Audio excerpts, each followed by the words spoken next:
শুধু আসসালামু আলাইকুম। এই মুহূর্তে আছি পুঠিয়া উপজেলা ৮ ভাগ গ্রাম পেঁয়াজের জমিতে আছি। আসসালামু আলাইকুম। ওয়ালাইকুম সালাম। ভাই এদিকে আসেন। হ্যাঁ বলেন।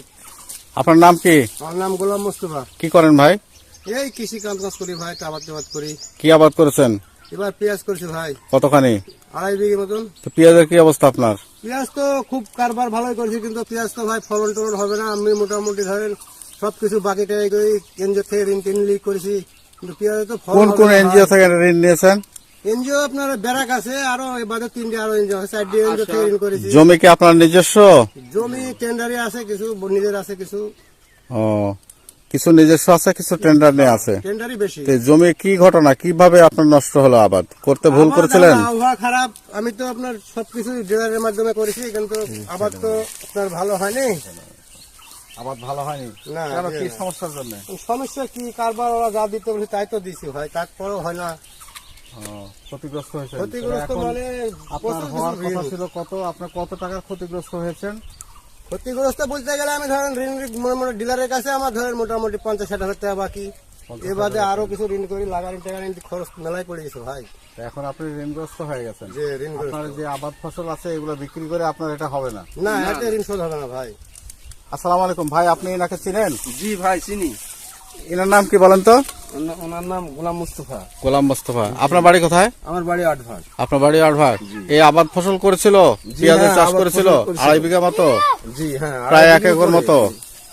তো নষ্ট হয়ে গেছে। হ্যাঁ, একবার দেখেন না কি অবস্থা। হ্যাঁ দেখছি তো, অবশ্যই নষ্ট হয়ে গেছে। শুধু দর্শক মন্ডলী আপনি দেখুন, মনে করেন যে আবাদে মনে করেন হয়তো প্রচুর ক্ষতিগ্রস্ত ভিতর পড়ে গেছে।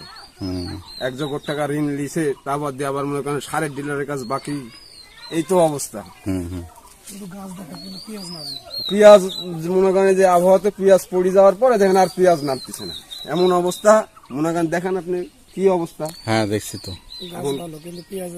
গাছ ভালো আছে, পেঁয়াজের গোড়া না। ভাই ওঠান তো, একটা পেঁয়াজ ওঠান তো, উঠায় ধরেন তো ক্যামেরার সামনে। পেঁয়াজ নষ্ট, হ্যাঁ হ্যাঁ হ্যাঁ, আচ্ছা আচ্ছা মানে পেঁয়াজই না। আচ্ছা আচ্ছা, সামনে ধরেন। হ্যাঁ ধরেন ধরেন, পেঁয়াজই নাই, গাছ ভালো আছে, কিন্তু আবহাওয়ার কারণে না কিসের কারণে পেঁয়াজ নাই, আপনার পেঁয়াজই নাই। আচ্ছা আচ্ছা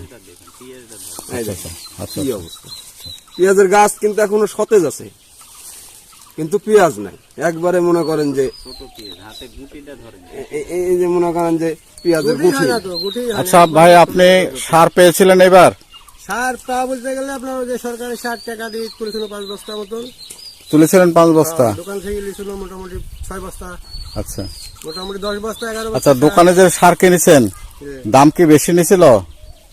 বেশি বলতে গেলে অতিরিক্ত দাম ধরেছিল? সেরকম বেশি না, বাজারের চেয়ে বেশি দাম ধরেছিল? একটু বেশি ধরেছে বাজারে, একটু বেশি ধরেছিল। বাকি লাওয়া তো। এখন আপনার বিভিন্ন এনজিওতে ঋণ আছে, আপনি ক্ষতিগ্রস্ত হয়েছেন, আপনি একটা ক্ষতিগ্রস্ত পরিবার, তাই না? তাহলে আপনার দেখেন, আপনারা যদি কিছু করতে পারেন, ওনার সহযোগিতা করে যদি কিছু করা যায় তাহলে করে দেন। এরকম তো অবস্থা। একা মানুষ ধরেন সংসারে খাটিয়ে যে জামা দোকানি করি, ধরেন লোকজন লি, এটা তো খরচই আমার আসে না। পাশে পেঁয়াজ টাকার এটা আমার এই পাড়ার এটাও তো ক্ষতিগ্রস্ত। এটাও ক্ষতিগ্রস্ত। রানা না, রানা না। ওই সাইডে কি আছে ভাই সামনে? আমার জমি ভাই, ওটা আমার জমি। আপনার জমি? জি হ্যাঁ, ওগুলো তো ক্ষতিগ্রস্ত হয়েছে।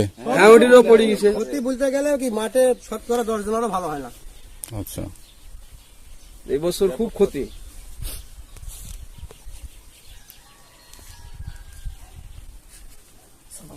আচ্ছা ভাই, আপনাকে অনেক অনেক ধন্যবাদ। ভালো থাকেন, সুস্থ থাকেন। আসসালামু আলাইকুম ভাই। ওয়ালাইকুম আসসালাম।